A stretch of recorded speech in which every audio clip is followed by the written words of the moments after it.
चलिए आज देखते हैं नया संसद भवन के बारे में और विस्तार से देखेंगे पूरा जो नया बना है उसके बारे में, और बाद में पुराना वाला के भी बारे में जानेंगे। ये ट्रायंगल शेप का जो नया वाला बना है उसके बारे में बहुत विस्तार से समझेंगे। ये बहुत चर्चे में भी रहा था, ठीक है, तो इसके बारे में विस्तार से समझते हैं। देखिए नया संसद भवन, ठीक है, नया संसद भवन, ये जो नया संसद भवन है वो कहाँ पे बना है? तो सबसे पहले ये दिल्ली में बना है, और दिल्ली में मतलब वहीं पर बना है जहाँ पे पुराना वाला था।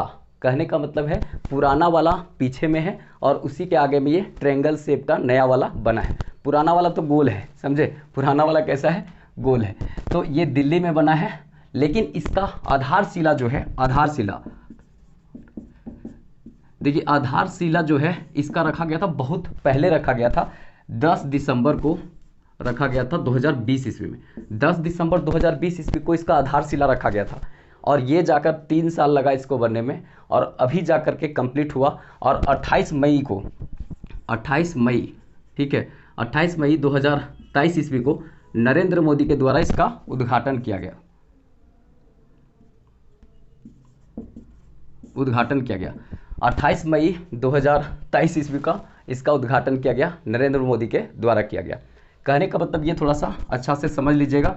यहाँ से क्वेश्चन तो नहीं पूछेगा, इसके इंटरनल जो शेप है उसके बारे में, उसका स्ट्रक्चर के बारे में, उसका डिज़ाइन किसने किया इसके बारे में, ये सब चीज़ विस्तार से पूछेगा। गर्मी बहुत ज़्यादा है, मतलब सबसे ऊपर फ्लोर में, और गर्मी के समय में ऐसे पढ़ाना बिना पंखे का बहुत दिक्कत होता है, लेकिन तो भी चलिए, तो ये समझ गए होंगे। आधारशिला 2020 में रखा गया, उद्घाटन 28 मई 2023 को हुआ था। आप लोग बताइएगा 28 मई को ही क्यों किया गया, ये कमेंट बॉक्स में लिखकर बताइएगा क्यों किया गया। बहुत बढ़िया यहाँ से क्वेश्चन पूछा जा सकता है, ठीक है। अब आगे हम अगर देखें तो इसका निर्माण जो है वो किसने किया था? निर्माण, ठीक है, निर्माण जो है देखा जाए तो टाटा कंपनी है, ये की है, टाटा कंपनी इसका निर्माण की है। और इसका जो डिजाइन, वास्तुकार जो बोला जाता है, किसने तैयार किया था, मतलब इसका आर्किटेक्चर का डिज़ाइन किसने तैयार किया था? तो याद रखिएगा बिमल पटेल, ठीक है, बिमल पटेल। ये बिमल पटेल जो है इनका मतलब ये संसद भवन का डिज़ाइन तैयार किए थे। कैसा है तो आपको पता होगा, ये जो शेप इस तरह से है, इस तरह से करके, और इस तरह से यहाँ पे बड़ा सा गेट है, 3 इसका गेट है, हम बताएंगे उसके बारे में डिटेल। और ये इस तरह से बीच, ये पीछे वाला यहाँ पे है, ठीक है, इसी के पीछे में है पुराना वाला, ठीक है, और इसी के आगे में ये बना है नया वाला, ठीक है। तो ये ट्रायंगल शेप का है, और इसको डिजाइन किसने किया था? तो बिमल पटेल ने किया था। निर्माण जो है वो टाटा के प्रोजेक्ट के तहत किया जा रहा है, सेंट्रल विस्टा प्रोजेक्ट के तहत इसका निर्माण किया जा रहा है, ठीक है, सेंट्रल विस्टा प्रोजेक्ट के तहत इसका निर्माण किया जा रहा है। बहुत बढ़िया क्वेश्चन यहाँ पे बनेगा। बिमल पटेल इसका निर्माण करने वाले में से आर्किटेक्चर थे जिसने डिज़ाइन तैयार किया था, ठीक है। और ये ट्रायंगल शेप का है, इसके बारे में पूरी तरीक़ा से। और इसका निर्माण के लिए जो डिज़ाइन है वो भेजा किसने था? ये तो वास्तुकार थे, डिज़ाइन किसने भेजा था? तो याद रखिएगा, मतलब तैयार किया था HCP, ये कंपनी है अहमदाबाद गुजरात की। अहमदाबाद में ही, गुजरात में ही देखेंगे तो एक बहुत अच्छा मतलब वहाँ पे इंस्टीट्यूट है, डिज़ाइन इंस्टीट्यूट, तो उसी इंस्टीट्यूट के तहत ये कंपनी है, इसका डिज़ाइन तैयार की थी, HCP कंपनी डिज़ाइन तैयार की थी, ठीक है। तो इसको भी ध्यान में रखिएगा, बहुत बढ़िया क्वेश्चन पूछेगा। वास्तुकार कौन थे? तो बिमल पटेल। और डिज़ाइन किसने दिया था? HPC कंपनी दिया था, जो अहमदाबाद गुजरात की कंपनी है, इसने दिया था, ठीक है। और यहाँ पे सबसे बड़ी बात है कि इसमें लागत कितना आया, लागत, ठीक है, लागत कितना आया? तो 1200 करोड़, ठीक है, 1200 करोड़ इसमें लागत आया। भाई साहब बहुत ज़्यादा लागत आया। पुरनका जो बना है ना वो मात्र 83 लाख रुपया में बन गया था, ठीक है, लगभग 83 लाख रुपया लगा था, उसके बारे में भी बताएंगे थोड़ा सा। लेकिन इसका जो लागत है ना वो कितना आया मात्र? तो इसका जो लागत है वो आया है 1200 करोड़, ठीक है, मात्र 1200 करोड़, ठीक है। तो इसका लागत भी थोड़ा सा ध्यान में रखिएगा, बहुत बढ़िया क्वेश्चन पूछा जाएगा। अब जैसे देखिए इसमें अगर देखा जाए ना तो इसमें से 2 पार्ट है, इसी में राज्यसभा भी चलेगा, इसी में लोकसभा भी चलेगा, ठीक है, इसी में राज्यसभा और लोकसभा चलेगा। तो दोनों की सीटों की संख्या पूछ सकता है कि कितने कितने सीट यहाँ पे रखे गए हैं, ठीक है। तो इसमें जो है लोकसभा जो है, लोकसभा, तो लोकसभा के अंदर 888 सीट है, 888 सीट जो है वो लोकसभा के अंतर्गत रखा गया है। और भाई साहब जो राज्यसभा है, राज्यसभा, तो राज्यसभा चलेगा उसमें सीटों की संख्या, इसमें बैठने की सीटों की संख्या रखी गई है कितना, तो ये रखा गया है 384 यहाँ पे रखा गया है।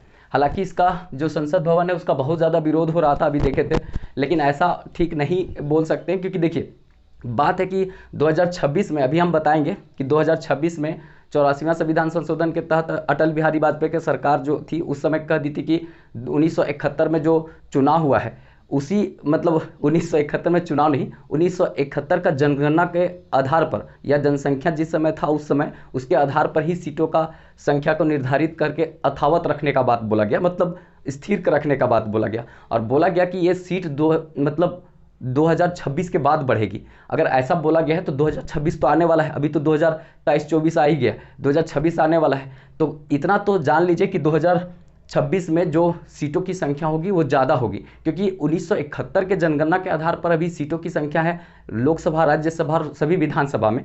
तो इतना तो है कि 2026 तक तो ये बढ़ेगा।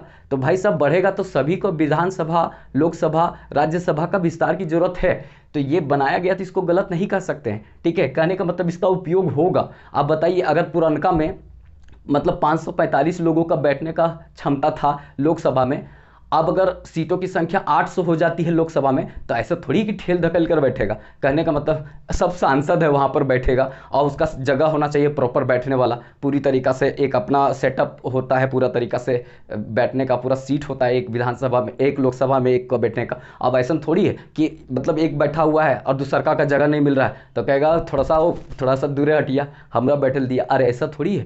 कहने का मतलब एक और वहाँ ठस जाएगा, ऐसा थोड़ी है।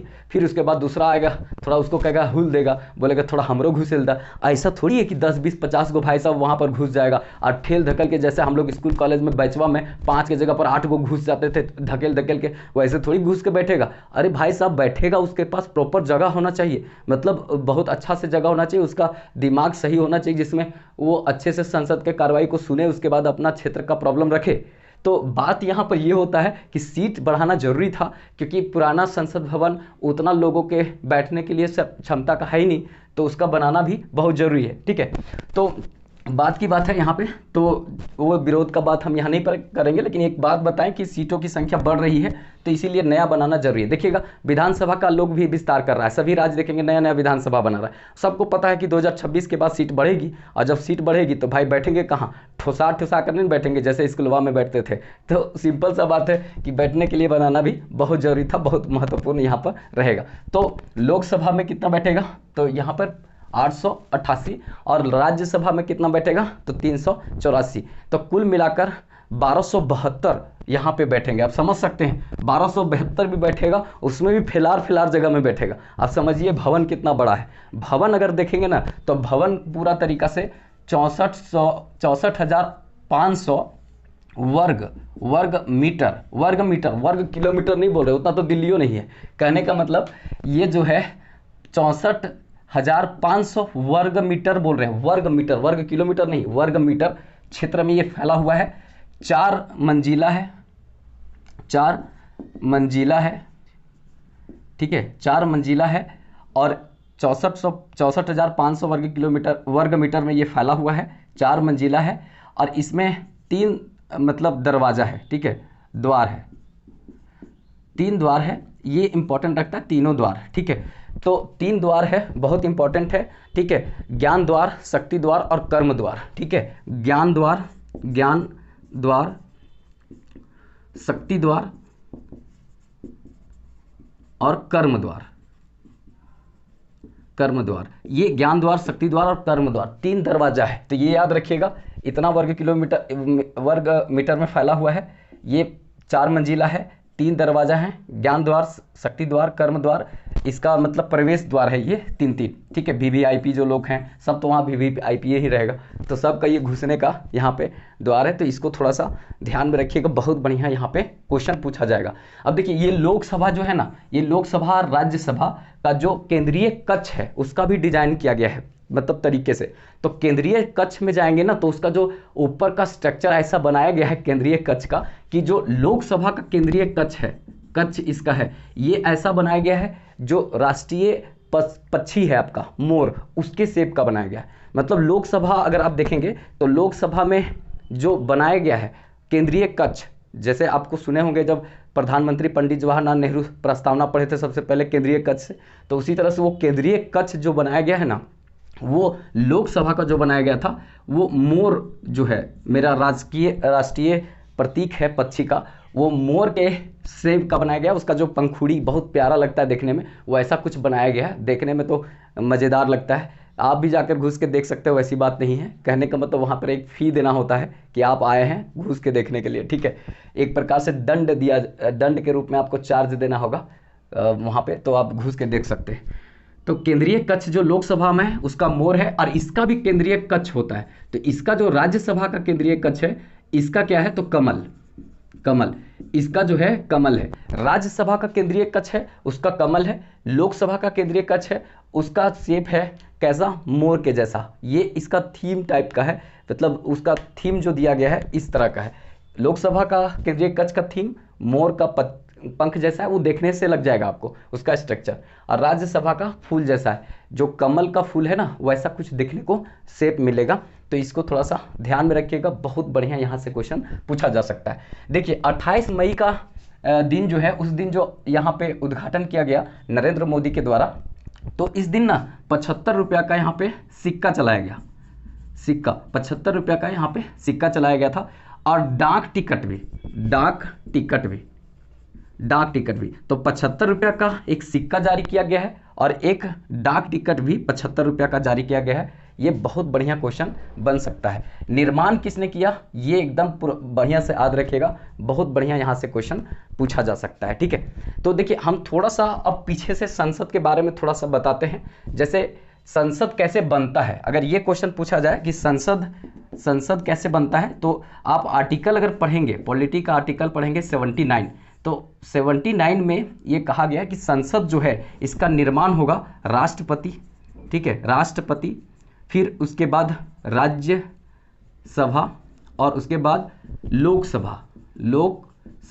देखिए इसी तरह से लिखेंगे, राष्ट्रपति, उसके बाद राज्यसभा, उसके बाद लोकसभा। कोई लोकसभा पहले रख देते हैं, राष्ट्रपति को बाद में रखते हैं, कोई राज्यसभा को बाद में रखते हैं, राष्ट्रपति को मतलब बीच में रख देते हैं। तो ये सही नहीं है, यही क्रम सही है, पहले राष्ट्रपति, फिर राज्यसभा, फिर उसके बाद लोकप्रिय सदन लोकसभा होता है, ठीक है। और बृहद सदन मतलब बुजुर्गों का सदन राज्यसभा होता है, क्योंकि इसके सदस्यों की जो न्यूनतम आयु सीमा कितना होती है, तो 30 साल, इसमें होता है 25 साल, राष्ट्रपति का तो 35 साल होता है, ठीक है। तो ये संसद जो है इसी तरह से बनती है। अब यहाँ पे हम थोड़ा सा पीछे का कुछ बताएंगे जो बहुत महत्वपूर्ण रहेगा। इसको इसलिए बता रहे हैं क्योंकि जो विवाद है, एक चीज़ और हम इसमें बताना चाह रहे हैं, वो जो छोड़ दिए हैं सेंघोल, ठीक है, सेंघोल। ये सेंघोल क्या है, ये सेंघोल अगर आप देखेंगे ना तो सिंपल सा है कि सेंघोल जो है ये चोल के समय में तमिलनाडु के क्षेत्र में जो चोल लोग शासन करता था ना, तो चोल लोग जो है सत्ता हस्तांतरण के लिए इसका प्रयोग करता था सेंघोल का। तो ये सेंघोल जो है वो अंग्रेजों से प्राप्त हुआ था, किसको, तो अंग्रेजों से प्राप्त हुआ था, मतलब पहले पंडित जवाहरलाल नेहरू जो प्रधानमंत्री है उनको प्राप्त हुआ था। तो ये सत्ता हस्तांतरण का एक प्रतीक था, मतलब कि इस तरह से एक छड़ी है और इस छड़िया के ऊपर में यहाँ पर गोल सा है और इसमें ऐसे करके नंदी का यहाँ पर एक मूर्ति बना हुआ है, नंदी का, और नंदी का मूर्ति को ये बोला जाता है ये शांति का प्रतीक है, ठीक है। तो ये शांति का प्रतीक के रूप में नंदी का बना हुआ है यहाँ पे, और इस तरह से एक छड़ी है ये, और इसी को ये दर्शाया गया है। और इसको संसद भवन में जहाँ पे भाई साहब जो अध्यक्ष होते हैं वो जहाँ पर बैठेंगे उसी के बगल में इसी तरह से एक कांच के ग्लास में इसको पैक करके यहाँ पे रखा गया है, और ये संघोल उसी के बगल में रखा रहेगा जो अध्यक्ष रहेंगे। अध्यक्ष जैसे यहाँ बैठे हुए हैं तो भाई सब यहाँ पर जो है इसको कांच के फ्रेमिंग में फ्रेम करके और ये रखा गया है संघोल को। ये चोल समय में सत्ता हस्तांतरण का प्रतीक था, सत्ता जिसको जैसे नया शासक बना तो उसको दे दिया, फिर नया बना तो उसको दे दिया गया, इस तरह से सत्ता हस्तांतरण होता था। तो ये प्रतीक के रूप में काम करता था संघोल। यही पंडित जवाहरलाल नेहरू को जो लॉर्ड माउंटबेटन अंतिम गवर्नर जनरल आया था उसने इनको दिया था कि लीजिए अब जो है सत्ता का हस्तांतरण आपके हवाले, मतलब अब आपका देश आपके हवाले हो गया, अब बहुत संघर्ष किए भाई साहब, अब अपना शासन सत्ता संभालिए। तो ये काम यहाँ पे संघोल का दिया गया है। ये बहुत चर्चे में रहा था ये संघोल क्या है, तो हम ये आपको बता दिए। मुख्य रूप से केवल सत्ता हस्तांतरण का एक प्रतीक है और नंदी शांति का प्रतीक के रूप में यहाँ पे देखने को मिलता है। तो ये संघोल के बारे में बता दिए। अब देखिए थोड़ा सा लोकसभा में जो सीटों का संख्या के बारे में है वो भी बता देते हैं। देखिए एक 1973 ईस्वी में 31वां संविधान संशोधन हुआ था। 31वां संविधान संशोधन हुआ, इसके तहत जो है लोकसभा में सीटों की संख्या बढ़ा दी गई। 525 सीट था लोकसभा में, ठीक है, लोकसभा में, तो इसको बढ़ा करके 545 कर दिया गया था, ठीक है, 545 यहाँ पे कर दिया गया था सीट बढ़ाकर। ये थोड़ा सा ध्यान में रखिएगा यहाँ पे। इसके बाद आगे जा कर के देखेंगे तो 2001-2 में यहाँ पर एक संशोधन फिर हुआ, 84वां संविधान संशोधन। और ये 84वां संविधान संशोधन अटल बिहारी वाजपेयी के समय में हुआ था और इसने कहा कि जो 545 सीट है लोकसभा में वो 2026 तक 545 ही रहेगा। 2026 तक 545 रहेगा, उसके बाद बढ़ाया जा सकता है, उसमें दिक्कत नहीं है, लेकिन फिलहाल 2026 तक ये 545 रहेगा, इसमें किसी तरह का कोई चेंजेस नहीं किया जाएगा। तो ये यहाँ पर बोला गया था किसके द्वारा, अटल बिहारी वाजपेयी के द्वारा ये संविधान में संशोधन भी किया गया था। और ये जो संख्या निर्धारित की गई थी 545, ये 1971 के जनगणना के आधार पर, 71 की जनसंख्या के आधार पर किया गया है। अब समझिए 2022 हो गया, ये जो 50 साल हो गया लगभग, यहाँ पे 50 साल से भी ज़्यादा हो जाएगा, तो इतना में कितना जनसंख्या बढ़ा होगा, तो सीटों की संख्या तो श्योर बढ़ेगी। तो सीटों की संख्या बढ़ेगी तो संसद में बैठने का भी जगह होना चाहिए, नहीं तो किचिर पिचिर करके थोड़ी बैठेगा जैसे हम लोग स्कूल में बैठते थे, तो ऐसे तो नहीं बैठेगा। तो यहाँ पर है ये पूरा तरीका से ये अब नहीं चलेगा, अब 2026 के आधार पर होगा, तो यहाँ पे चेंज होगा और संख्या बढ़ेगी। तो बढ़ेगी तो उसके लिए सब विधानसभा, सभी लोकसभा, सभी राज्यसभा, मतलब सब लोकसभा, राज्यसभा और सभी विधानसभा में इसको चेंज किया जा रहा है कि जिसमें आगे तैयार रहे कि संख्या बढ़ेगी तो किससे कैसे बैठना है। तो ये यहाँ थोड़ा सा स्ट्रक्चरल चेंज यहाँ पे किया गया है। तो याद रखिएगा 2026 तक यथावत रहेगा, उसके बाद जो है, और ये कब के जनगणना के आधार पर है, 1971 के जनगणना के आधार पर 84वां संविधान संशोधन 2001-2 में ये हुआ था। तो इसको भी थोड़ा ध्यान में रखिएगा। अब पुरानका जो संसद भवन है जो गोलका बना हुआ है इसके पिछवा में, ठीक है, ये वाला जो बना हुआ है पिछवा में, ठीक है, तो उसको हम थोड़ा सा बता देते हैं क्योंकि पुराना वाला भी बताना जरूरी है। लुटियंस जो है डिजाइन किया था दिल्ली को, पूरा लूट लिया, वो कहने का मतलब लुटियंस डिजाइन किया था। देखिए नया वाला जो है इस तरह का शेप का है, इस तरह का शेप का है, ये नया वाला जो है वो यहाँ पर इस तरह का शेप का है, इस तरह का, ठीक है। अब इसी के पीछे में ये पुराना वाला है, ठीक है। तो पुराना वाला जो संसद भवन है इस तरह से बना हुआ ये, तो ये मात्र लोकसभा जो बना है लोकसभा, तो ये लाख, मतलब कितना लाख, 83 लाख के आसपास खर्च हुआ था और ये बना था। एक बेकर नामकर और एक लुटियंस, यही लुटियंस है जो दिल्ली का निर्माण किया था, दिल्ली का स्ट्रक्चर तैयार किया था, दिल्ली में कहाँ कौन रहेगा। तो ये पूरा तरीका से दिल्ली का वास्तुकार इसको बोला जाता है, दिल्ली का ये बोला जाता है वास्तुकार एक प्रकार से, लुटियंस। तो लुटियंस दिल्ली को तैयार किया था। तो संसद भवन भी कैसे रहेगा उसका पूरी तरीका से ये खाका तैयार करने का लुटियंस और बेकर ने किया था। हार्वर्ड बेकर नाम था और लुटियंस दोनों मिलकर किया था।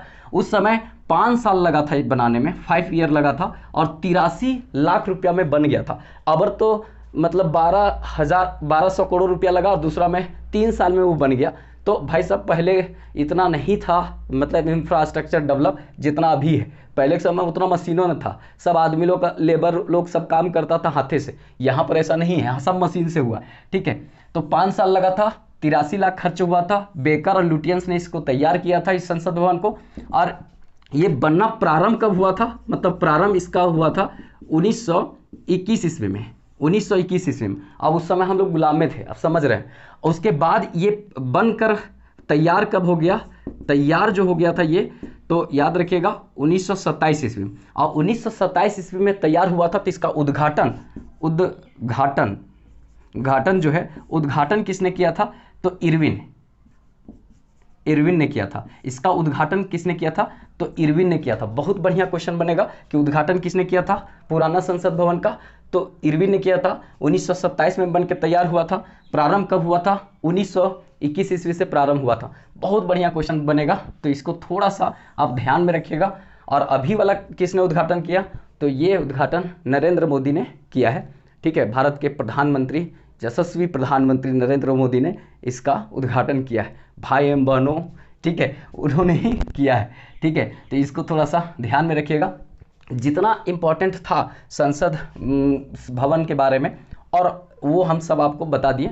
आपको एक बात बताना, वैसे हम ही बता देते, सारनाथ जो अशोक स्तंभ का जो ये सिंबल है, मतलब बाघ वाला, ये बाघ वाला एक इधर का दिखता है, एक इधर दिखता है, एक पिछुओं में, तो ये इसमें भी विवाद हुआ था। अब ये स्थापित किया गया है ये संसद भवन के बीच में से। ठीक है, राज्यसभा वाला इधर लोकसभा का चलता है, यहाँ पर इसको लगाया गया है, तो ऊपर में लगाया गया है। तो इसमें भी लोग बहुत सारा कमेंट हुआ था कि ये खूंखार दिख रहा है बाघ, वो बघवा शांत है, ये बघवा को बहुत खूंखार दिख रहा है। तो ये बहुत सारा कंट्रोवर्सी पॉलिटी में होते रहता है, लेकिन उस पर हमको नहीं जाना है। लेकिन याद रखना, ये जो लगाया गया है सारनाथ अशोक स्तंभ का जो ऊपरी भाग, शीर्ष वाला भाग जो संसद भवन में लगाया गया है, तो वो आपको बताना है कि किस चीज़ का बना हुआ है और कितना टन उसमें प्रयोग किया गया है, क्या चीज़ से बना हुआ है और कितना टन का वो है, ये मतलब आपको बताना है कमेंट बॉक्स में। ठीक है, तो जितना भी महत्वपूर्ण बात हम संसद से लगा हमको कि ये सब मतलब बात करना चाहिए, ठीक है, तो वो आपको हम यहाँ बताने का प्रयास किए। और एक बात आपको और लिखना है कमेंट बॉक्स में कि जो सैंघोल है वो कहाँ पर रखा गया था, किस आपका संग्रहालय में उसको रखा गया था, और वहाँ से अभी उसको निकाल करके संसद भवन में स्थापित किया गया है, लगाया गया है। तो ये कहाँ से निकाला गया, तो ये सब चीज़ें हैं जितने हम बात पूछे हैं, आप एक बार कमेंट करके बताइएगा। इस तरह का अगर आपको और टॉपिक चाहिए और समझ में आ रहा हो तो थोड़ा दोस्तों को भी शेयर कीजिएगा, और अगर अच्छा लगे तो एक लाइक भी कर दीजिएगा। चैनल सब्सक्राइब नहीं किए होंगे तो रेड बटन प्रेस करके चैनल सब्सक्राइब कर लीजिएगा।